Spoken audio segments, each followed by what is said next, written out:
Well, now joining us in the studio, Tim Lang, Professor of Food Policy at City University, Rob Lyons, author of Panic on a Plate, and the actress and food campaigner Tracy Worcester.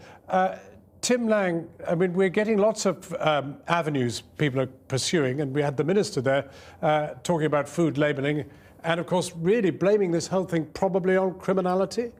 I get worried when a minister starts looking for the rotten apple to spread the poisons through the barrel. This is a systemic problem. Almost everyone agrees that. He's making, I think, setting the politics of this on the wrong direction. Essentially, what you've got is wholesale and routine fraud and adulteration appearing to have happened.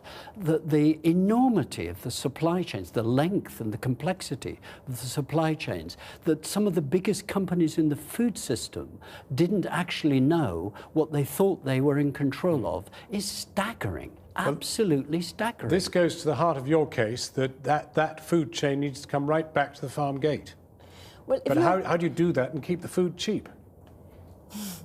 Well, maybe we shouldn't be so concentrating on cheap food, because if you've got incredibly cheap food, you're going to have people like farmers who are unable to compete, who are basically going to try and source from somewhere else that might not be what the label says it is.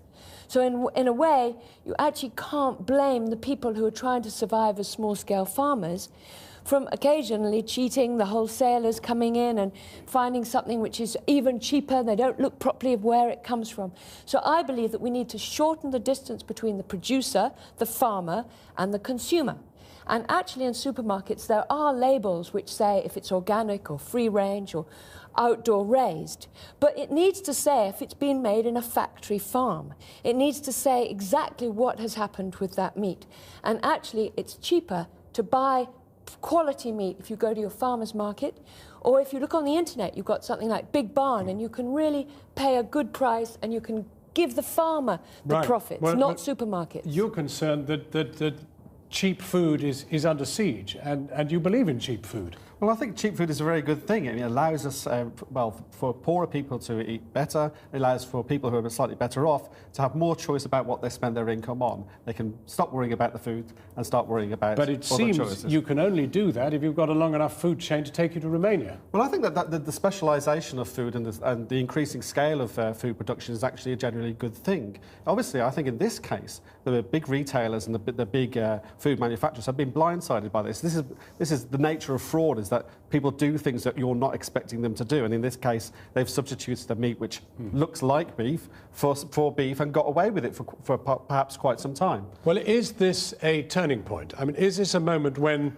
the whole thing will be looked at, both in terms of regulation, possibly even in terms of transport?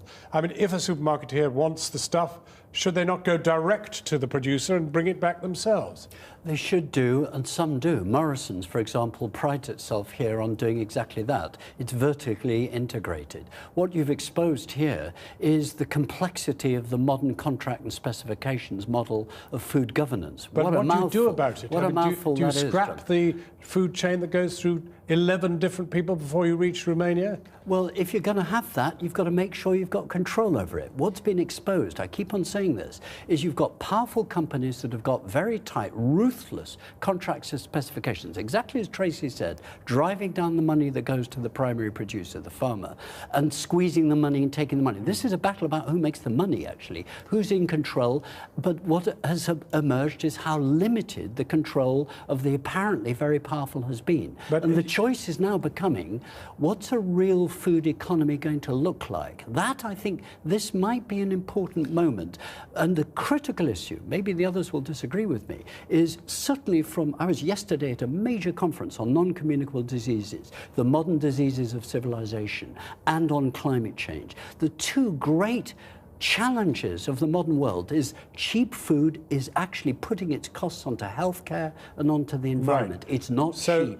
So eat better meat less often. And that means a different mode of production, actually. So in this country, you have very, very good, small scale, a few of them, farmers. However, if you've got your supermarket only sourcing cheaper produce from countries with lower wages, with badly enforced environmental standards, you're actually not going to have those therefore farmers survive. So we need to protect our farmers. You're resigning yourself to a more expensive meal, which is precisely I'm saying what... protect. More expensive meat. Yeah. We want to eat more plants, plants, less meat. Well, I think meat is not the problem here. I don't think it's the problem in relation to health. And actually what we need is a genuinely global food market so we can get the efficiencies of a worldwide scale. We're out of time.